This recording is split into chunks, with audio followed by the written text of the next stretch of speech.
Bienvenidos de nuevo a una presentación, valga la redundancia, nueva presentación de un cuadro de El Bosco.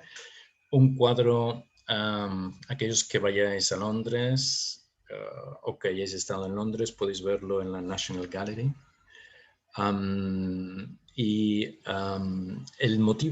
El motivo que aquí El Bosco presenta, no solo aquí, sino también en otro momento, en otro cuadro, de una forma muy parecida, ahora lo vamos a ver, está claramente expresado por lo que se está representando, que es el hecho de que una figura, claramente es ser de Cristo, en el centro, una figura luminosa, una figura con cierto aspecto un aspecto de inmensa calma, no un cierto aspecto de calma, de inmensa calma. Está rodeada de toda una serie de personalidades que están representando una serie de fuerzas, una serie de poderes, y estas fuerzas y estos poderes están en contra de él. De una forma u otra, cada una de ellas de modo distinto. La figura que aquí lleva la corona de espinas, esta figura de la derecha, a su derecha, la figura que lleva aquí esta correa de púas alrededor del cuello y otros atributos que veremos más adelante, y estas dos figuras que están en el plano inferior del lienzo. Todas estas fuerzas o todas estas figuras representan una serie de fuerzas que están allí, que van en contra de él, que se oponen a él y que en primera y en última instancia van a buscar no solo su vejación, no solo su humillación, sino también su destrucción como persona, y de hecho le llevan el juicio, la sentencia que promulgan una y otra de una forma distinta, ¿no? Unas y otras de forma distinta le van a llevar a la muerte. La coronación de espinas que aquí el Bosco representa, que el Bosco pinta, no se refiere al momento histórico. Si se refiriera al momento histórico, veríamos a un Cristo manteniendo la misma estructura del cuadro, la forma del cuadro o composición del cuadro. Veríamos a un Cristo ensangrentado, veríamos a un Cristo cansado, veríamos a Cristo afectado.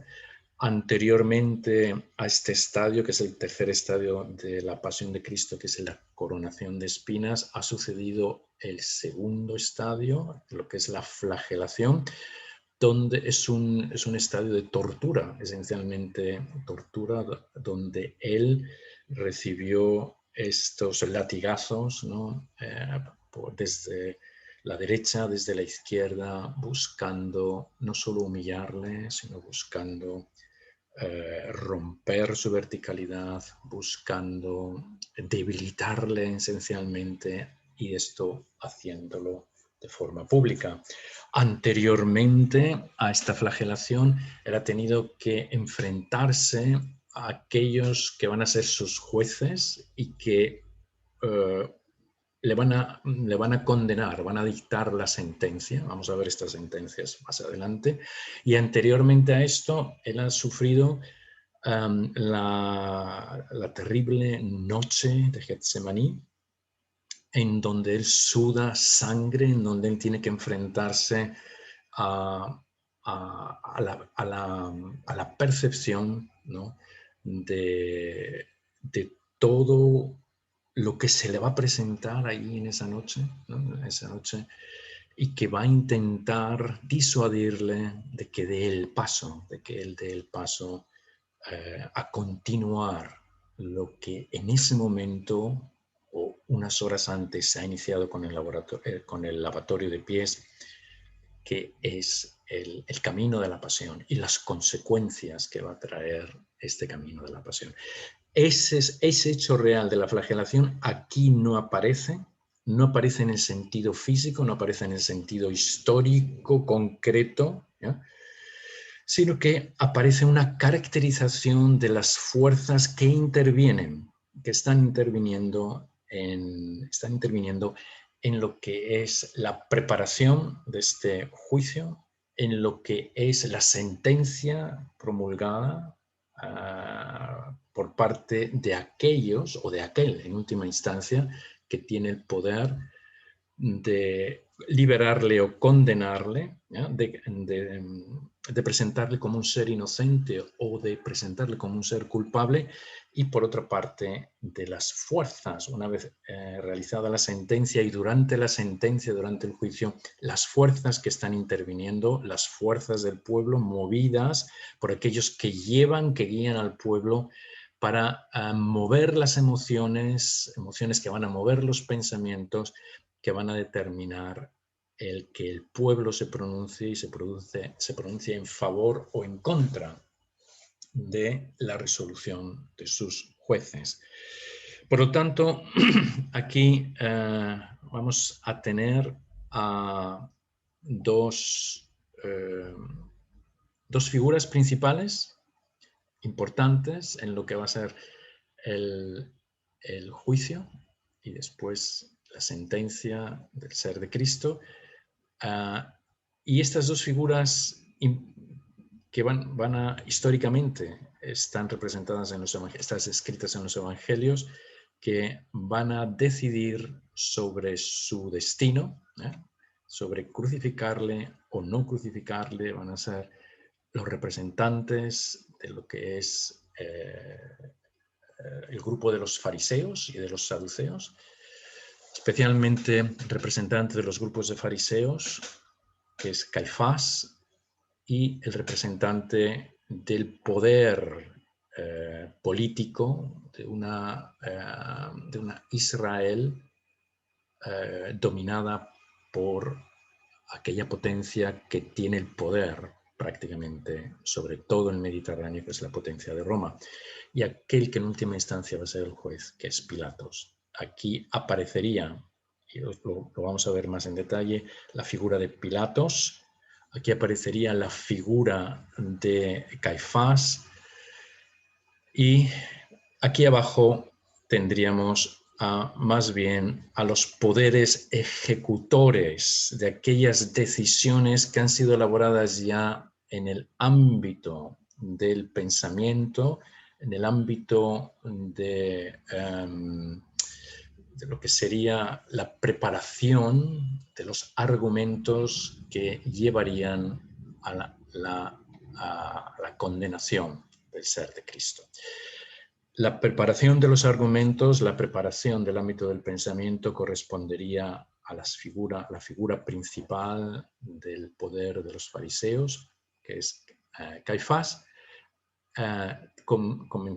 Correspondería a la figura principal del poder temporal, que es Pilatos, y estos están en esta parte compartiendo el espacio de la parte superior del cuerpo, la parte de la cabeza, la parte destinada a mover precisamente ese ámbito de pensamiento, ese ámbito de argumentación, ese ámbito de juicio en última instancia.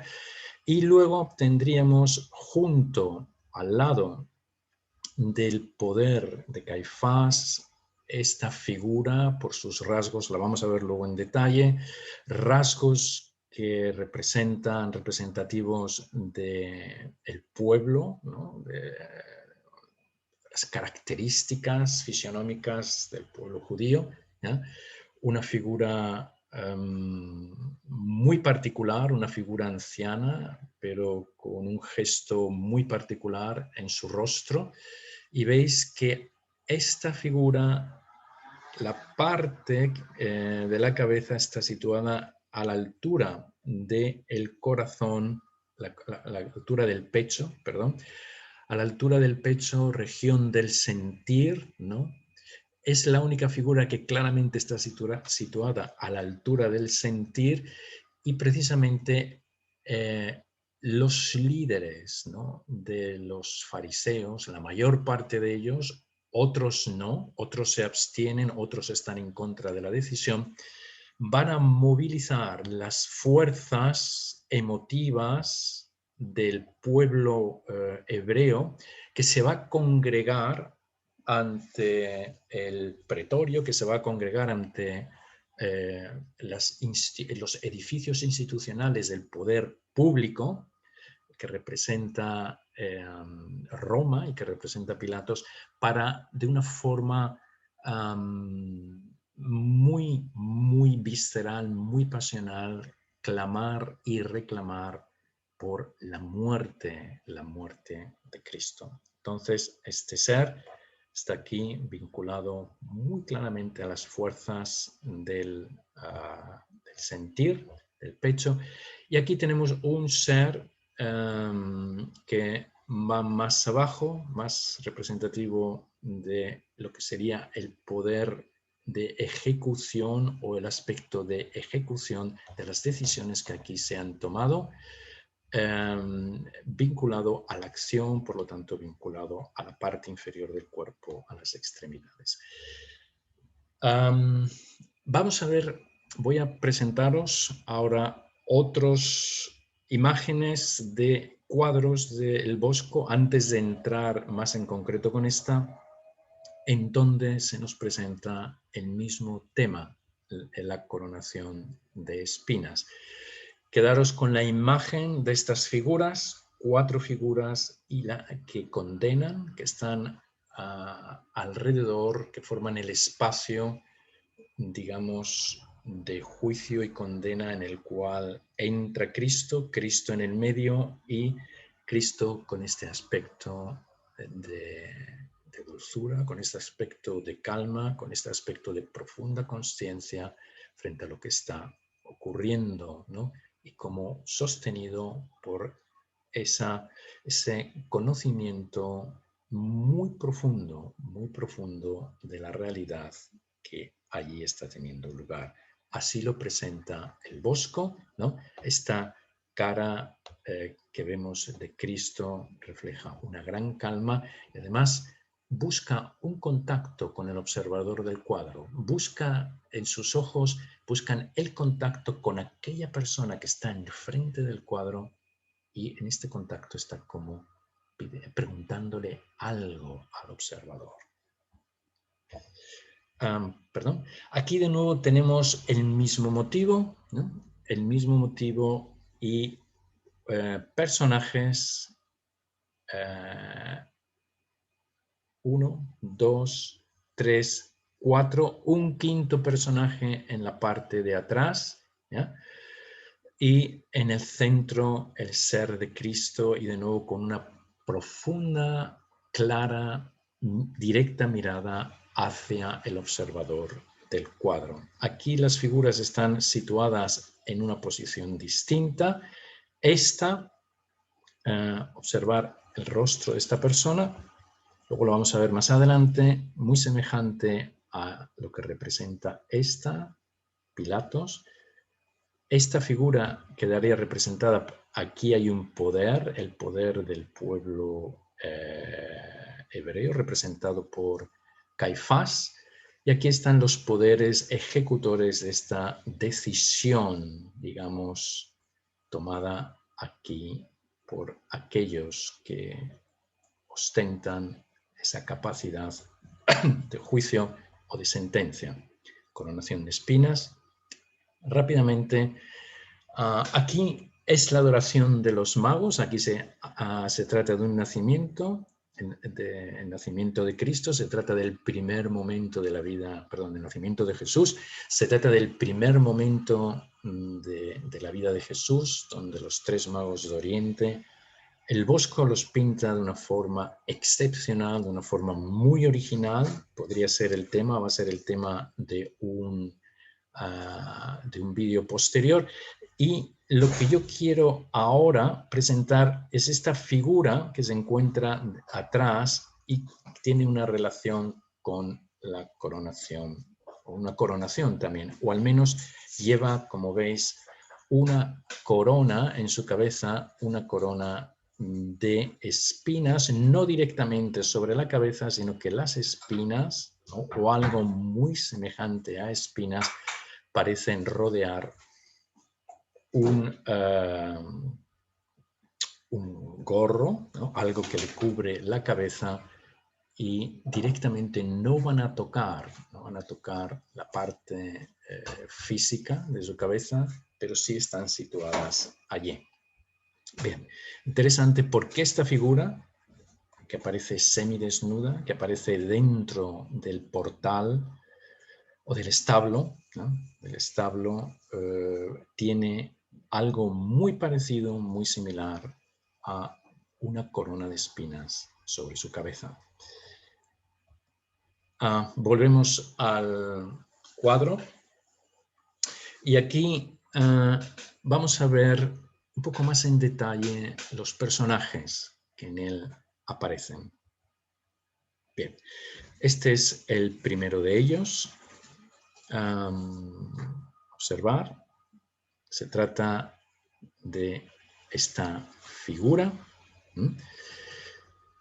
Aquí tiene apoyada su mano sobre el hombro derecho de Cristo y esta figura tiene unos rasgos muy particulares. Primero, unos rasgos exteriores. ¿Cuáles son estos rasgos exteriores? Tiene una hoja de roble en la parte del gorro, sombrero. Tiene este cuello terrible de ver en un hombre, ¿no? Con púas, ¿no? Hacia afuera, como para proteger la zona de la garganta. Y tiene esta parte que parece un pequeño escudo. Todos estos elementos, estos tres elementos, el metal, el hierro como en forma de escudo, el collar de púas y la hoja de roble, todos tienen que ver con un aspecto marcial. El roble como árbol está vinculado a las fuerzas de Marte, siempre lo ha estado vinculado. Observar cómo es el nacimiento de un roble es extraordinario verlo. Verlo en el sentido de las huellas que deja en el nacimiento de este árbol, cómo se va abriendo parece una lucha inmensa, cómo él se va abriendo espacio en su crecer, en su desplegar las ramas, ¿no? Una lucha a veces muy tortuosa, ¿no? Luego, por otra parte, está este aspecto bélico, ese aspecto marcial en una zona que también en la tradición, la garganta, tiene que ver con las fuerzas de Marte, con las fuerzas de la palabra, lo que es la laringe, ¿no? Y aquí es una zona muy protegida, muy protegida. Estos collares se ponen a los perros mastines cuando tienen que cuidar de las ovejas, por ejemplo, en los Pirineos, ¿no? O en zonas donde todavía hay lobos, con la intención de protegerles. El lobo va a atacar a la parte del cuello como animal de presa. Y aquí esta figura parece que necesita una protección, pero al mismo tiempo refleja un aspecto muy, muy agresivo hacia afuera de lo que pueda venir de la palabra. Y el aspecto metálico, el hierro tiene que ver con Marte, y por lo tanto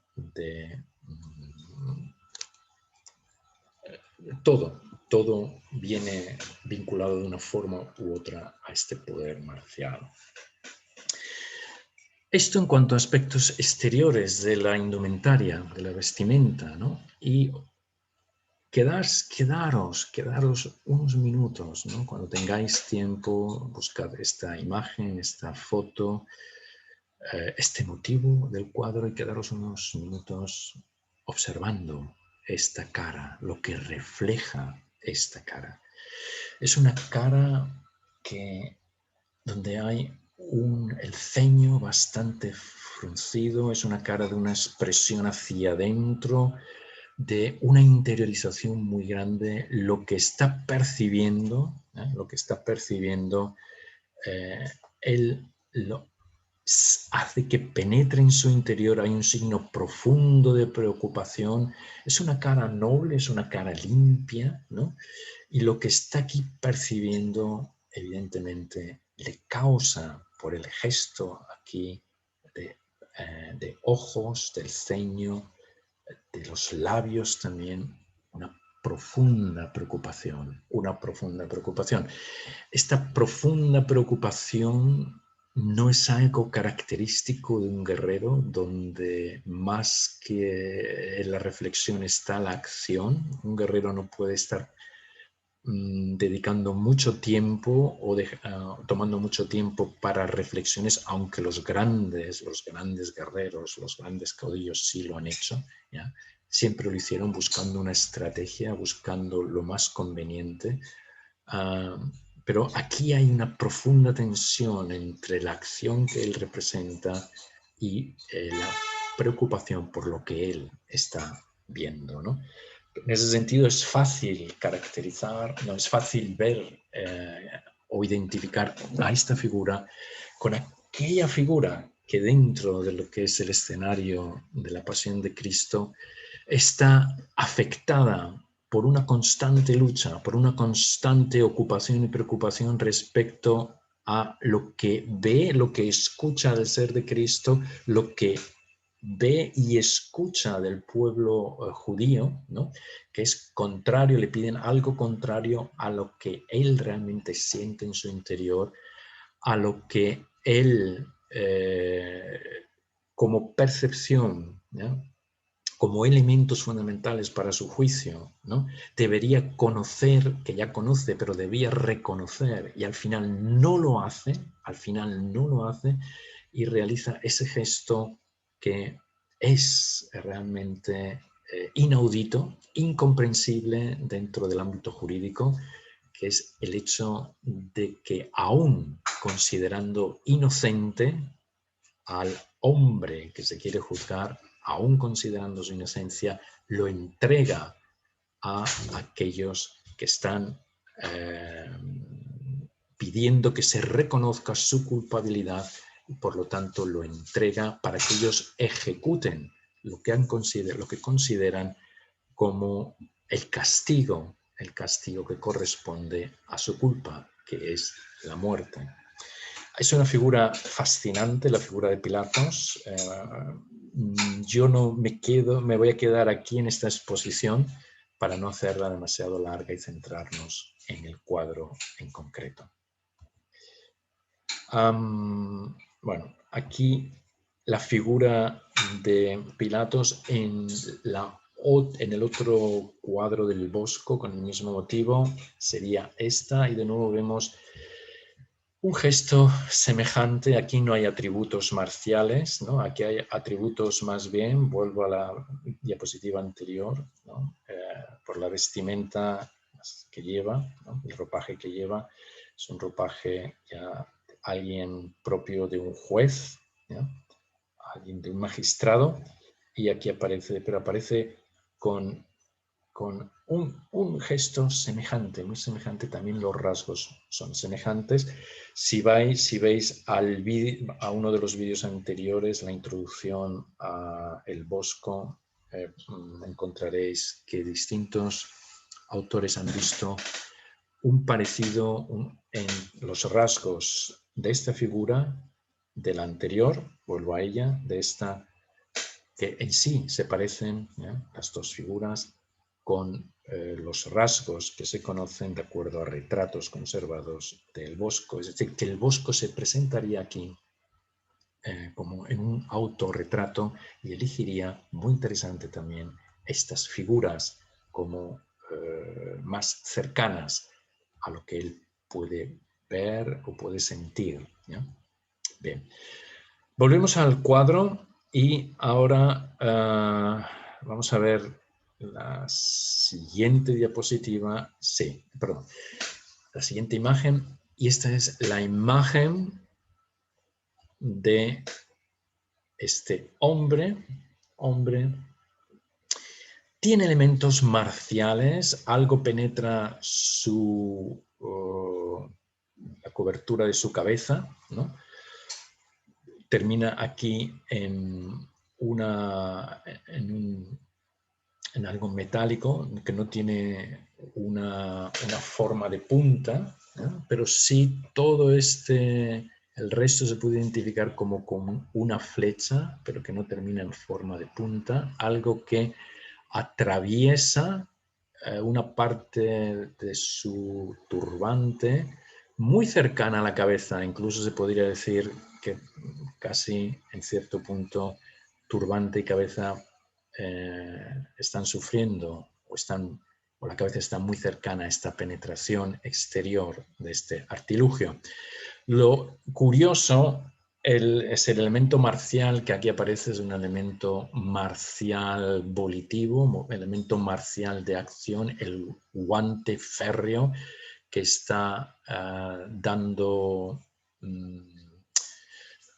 expresión a la férrea también decisión, a una decisión muy clara por parte de Caifás, una decisión que él anteriormente, en días anteriores, en un consejo del Sanedrín, en un consejo con los principales de los judíos, ya tomó una decisión en donde él dijo, mirad, esto está en los evangelios, es mejor que muera un hombre, ¿no? Que perezca todo el pueblo, ¿no? La decisión estaba tomada, se había visto la magnitud del ser de Cristo, se había visto cómo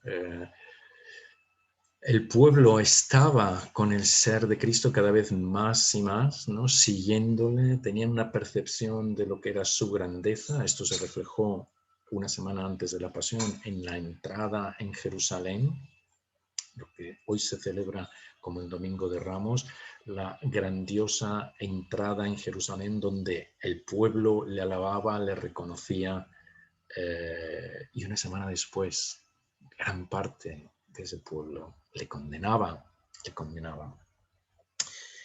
Este pueblo, podríamos decir que está representado aquí, en esta zona, junto a la zona del líder, de la cabeza, de aquel que toma las decisiones en el pueblo judío, de Caifás.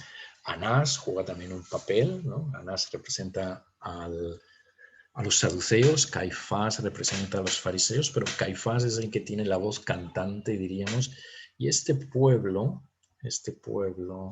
está muy cerca de él y va a responder a lo que los principales de los judíos, convencidos de la necesidad de matar a Cristo, crucificar a Cristo, les van a presentar, ¿no? Les van a presentar, y en el aspecto, como hemos dicho antes, esencialmente de las emociones, van a provocar toda esa ola de cientos y no miles de individuos del pueblo judío reclamando, clamando, pidiendo la muerte, la crucifixión de Cristo. Aquí tenemos la figura y podéis ver de nuevo, ¿veis? Aquí lo que se decía anteriormente, tiene un ámbito cortante pero no puntiagudo, ¿no? Y la figura es clara, el rostro de la figura expresa con claridad, con mucha claridad, una decisión firme. Si vais viendo los comentarios, los juicios, el cuestionamiento que tiene el pueblo judío respecto a lo que Jesucristo va haciendo en esos 3 años desde el bautismo del Jordán, los juicios son juicios que corresponden a una mente inamovible, de un inmovilismo enorme, que no son capaces de ver la realidad, sino que funcionan siempre a partir de un dogma. Todo dogma tiene un carácter férreo, muy férreo, ya que es un pensamiento único que se intenta manifestar, que se intenta extender a toda la población. Por lo tanto, en todo dogma, con este carácter férreo, no aparece ninguna sombra de duda, puesto que no aparece ninguna sombra de consideración de que algo de lo que está ocurriendo, o que lo que está ocurriendo podría percibirse, podría considerarse de forma distinta, ¿no? Solo se considera a través de un dogma, ¿ya? Y este dogma es el que determina todo. Por cierto, en nuestro tiempo, en todas partes, y en España también, por supuesto, habría que considerar qué es lo que está viviendo como dogma, como pensamiento férreo, como pensamiento único, y las catástrofes que esto lleva consigo. Esta actitud férrea está expresada, fijaros, estos labios, el labio superior apenas existentes, como si solo hubiera comido aquí, ¿no? Muy característico de personas que viven en una tensión profundísima en el ámbito volitivo, en personas que tienen muy poca, son personas inmensamente trabajadoras, ¿no? Inmensamente eficientes, ¿no? Pero generalmente dentro de una serie de principios muy fijos, muy fijos. Y aquí también en la parte inferior hay son labios muy cerrados, donde hay poca capacidad de respiración. Los ojos, la mirada es muy fija, ¿no?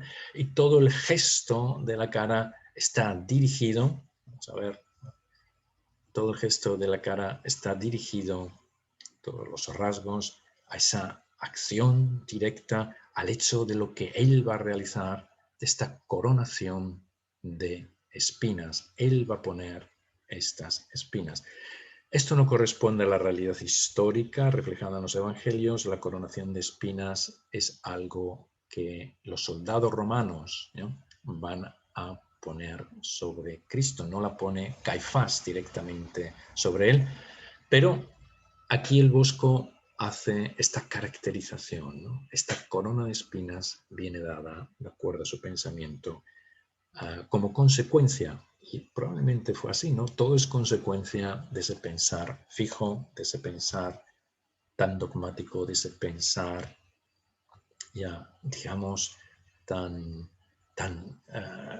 amenazador como esta cara, es amenazador. Esta cara no tiene ningún ámbito, ninguna redondez, ¿no?, en donde se pueda expresar la posibilidad de cambio. Aquí de nuevo la tenemos, rasgos muy afilados, ¿ya?, ojos que están puestos, ¿no?, es como tienen un objetivo, están concentrados, profundamente concentrados en ese objetivo. La diferencia de una mirada, ¿ya?, y otra, esta mirada muchísimo más interior, muchísimo más reflexiva, muchísimo más ponderativa, ¿no?, pese a estos atributos marciales. Pilatos y Caifás. Aquí tenemos el individuo, la figura que está junto a Caifás en la parte inferior del cuadro, ¿ya?, y observar esta cara. La cara dice, revela por sí misma toda una actitud, una gran nariz, ¿no?, y sobre todo este aspecto, ¿no?, de, podríamos decir, todo ello hay un ámbito de cinismo, hay un ámbito de placer en el propio cinismo, ¿no?, que puede representar esta cara, esta profunda, poderosa aquí voluntad, ¿no?, que casi está desarticulada de lo que sería una relación adecuada entre la mandíbula superior y la mandíbula inferior. La mandíbula inferior sale adelante, ¿no?, con un deseo inmenso de llevar a cabo algo, en una pequeña risa cínica, en una pequeña risa o sonrisa, más que risa, una pequeña sonrisa, sabiendo que tiene un poder, sabiendo que se va a ejecutar, que va a poder ejecutar lo que quiere, que va a poder ejecutar a través de su poder lo que lo que, digamos, su corazón desea, lo que su mente haya decidido. Y hay un placer inmenso en estos rasgos, un placer de querer ver ya ejecutada, ¿no? O de hecho un placer en el propio proceso de la ejecución de lo que va a ocurrir. Y en la parte derecha del cuadro, de acuerdo al observador, en la parte inferior, junto a Pilatos, este otro poder, esta otra figura, de rasgos completamente distintos, son rasgos más toscos, mucho más toscos esta nariz, comparad una nariz y otra, ¿ya? Aquí hay un aspecto tosco también en esta nariz, no es una nariz refinada, muy fina, pero aquí hay algo, una cierta redondez en donde, no porque la redondez sea mala, sino porque no hay una armonía entre la parte superior de la nariz y la parte inferior de la misma, y los rasgos, la actitud, revelan una persona donde no hay mucha inteligencia. Simplemente va a ser un poder ejecutor que va a llevar a cabo la sentencia que se va a cumplir. Voy a ir hacia atrás un momento para ver a esta figura. ¿Veis? Es el poder ejecutor, el que echa mano realmente a la vestimenta de Cristo, ¿no? Al manto blanco que tiene Cristo, y ya es como si le va a arrastrar, le va a llevar al siguiente paso, ¿no? Al siguiente paso de lo que va a ser el cumplimiento de la pasión. Y como veis, las manos tampoco son manos muy elaboradas, son manos toscas, y también los rasgos de esta cara, como dije antes, reflejan esa falta de refinamiento en ellos. Entonces, ¿qué podríamos decir en conjunto al ver estas figuras? Aquí tenemos el poder temporal, el poder romano preocupado, inmensamente preocupado por lo que está sucediendo, una cierta compasión con el ser al que va a sufrir la sentencia, y el poder ejecutivo de aquello que el poder temporal va a decidir, es decir, el poder que va a llevar a cabo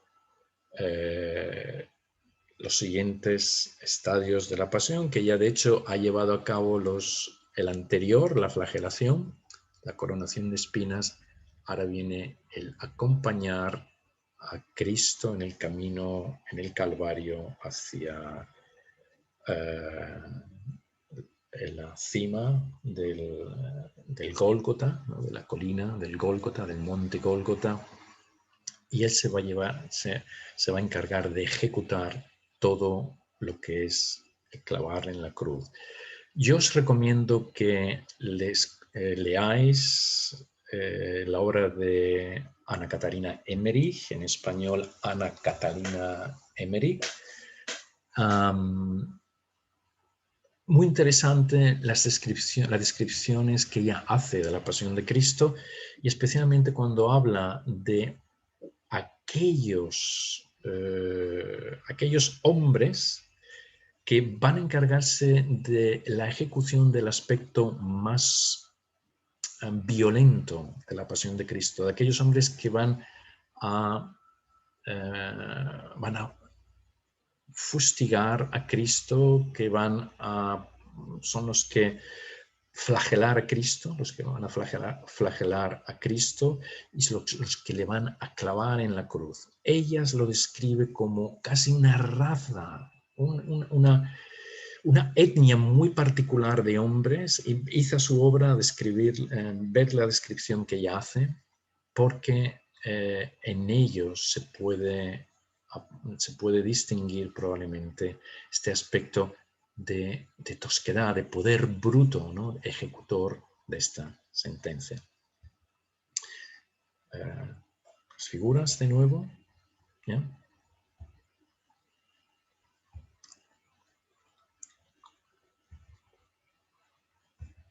Y la figura de Cristo en este diálogo que busca con el observador del cuadro, en una profunda calma, ¿no? Frente a todo lo que está sucediendo, centrado en el acontecer, en lo que tiene aquí lugar. Bien. Entonces, vamos a ver, voy a ver la siguiente. Bien. El cuadro en The National Gallery en Londres, ¿no? El cuadro del que hoy hemos hablado. Podríamos extendernos más, tal vez se puede hacer en otro vídeo dedicado al mismo, para profundizar en estas dos figuras, en la figura de Caifás y en la figura de Pilatos, ¿no? Si a Caifás le distingue el juicio que acepta el Sanedrín de que es mejor que muera un hombre que no que perezca todo el pueblo, a Pilatos le distingue la pregunta, una pregunta que él hace cuando Cristo, en ese diálogo que tiene con él, le dice que Cristo le dice: yo he venido aquí para dar testimonio de la verdad. Y la pregunta que surge inmediatamente de Pilatos es: ¿qué es la verdad? ¿Qué es la verdad? O sea, Pilatos vive en ese mundo donde aparece la pregunta: ¿qué es la verdad? Es como si él hubiera desestimado ya el hecho de que la verdad existe, ¿no? Del hecho de que la verdad es algo que hay que buscar. Cuando esto ocurre, aparece necesariamente una profunda melancolía. Tiene que aparecer en el ser humano que no considera en su campo de búsqueda, la búsqueda de la verdad. Es un ser herido, es un ser profundamente herido, es un ser donde la melancolía ha de estar presente. Pero esto para otro vídeo, si es que hubiera interés en ello. La coronación de espinas. La coronación de espinas, de otra forma de representarlo, pero reconocemos prácticamente la misma composición, ¿no? Y este, por cierto, está en el Escorial, este cuadro, ¿eh? Y aquí las figuras de este sería Caifás. Esta sería la parte ejecutiva del poder temporal. Esta pierna le pertenece a él. Tenemos de nuevo el aspecto marcial aquí, aspecto metálico con forma de escudo. En esta coronación de espinas, el ser de Cristo, ya coronado con las espinas. Y aquí terminaría la exposición. Espero que haya sido de vuestro interés esta exposición, y como ya os digo, más adelante podríamos profundizar en estas dos figuras esenciales, Caifás y Pilatos, la implicación de sus decisiones y también la contribución que ellos hacen o el papel que ellos juegan para que este hecho de la pasión de Cristo llegue a tener lugar. Gracias por vuestra atención y espero poder pronto realizar algún otro vídeo, de nuevo siguiendo la estela de El Bosco y el gran conocimiento que él nos ofreció en su pintura. Hasta pronto.